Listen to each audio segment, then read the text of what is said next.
இதுக்கு மேல நான் உன்கிட்ட எதுவும் பேச விரும்பல. முதல்ல நீ கிளம்பு. வெளில போ. போன்னு சொல்லிட்டு இருக்கல. பிசிக்கலா என்ன இந்த நிமிஷம் இந்த ரூமை விட்டு நீங்க வெளிய அனுப்பிடலாம். ஆனா உங்க மனசுல இருக்கிற என்ன அந்த மாதிரி அனுப்ப முடியுமா?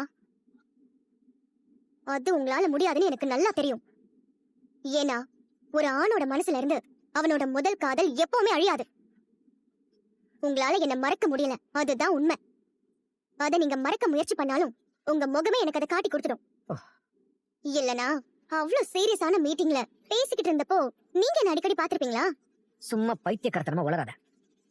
மீட்டிங்ல நீ ஃபோக்கஸ் இல்லாம வேற ஒரு நினைப்புல சிரிச்சுக்கிட்டு இருந்த. நியாயமா பார்த்தா அப்பவே வெளியில அனுப்பிச்சிருக்கணும். சரி, எல்லாரும் முன்னாடி அவமானப்படுத்த வேணாம், நான் விட்டுட்டேன். சரியா? எதுக்கு அன்பு மழுப்புறீங்க? உங்களால அப்ப எதுவும் பண்ண முடியாதுன்னு எனக்கு தெரியும். ஏன்னா என் பார்வையை எதிர்கொள்ற சக்தி உங்களுக்கு இல்ல.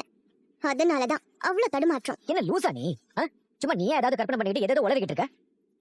இவ்வளவு மோசமா நான் உன்னை திட்டிக்கிட்டு இருக்கேன், கொஞ்சம் கூட உரைக்கலையா உனக்கு?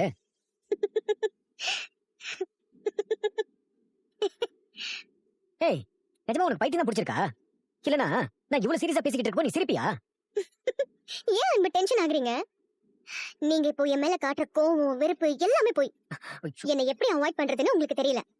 எங்க என்ன மறுபடியும் லவ் பண்ண ஆரம்பிச்சிருவீங்களோன்னு பயம். இல்ல இல்ல இல்ல, ஆக்சுவலி இப்போ நீங்க என்ன லவ் பண்ணிட்டு தானே இருக்கீங்க. அது உன் கற்பனை அப்படின்னு சொல்லி நீங்களே உங்களை ஏமாத்திட்டு இருக்கீங்க.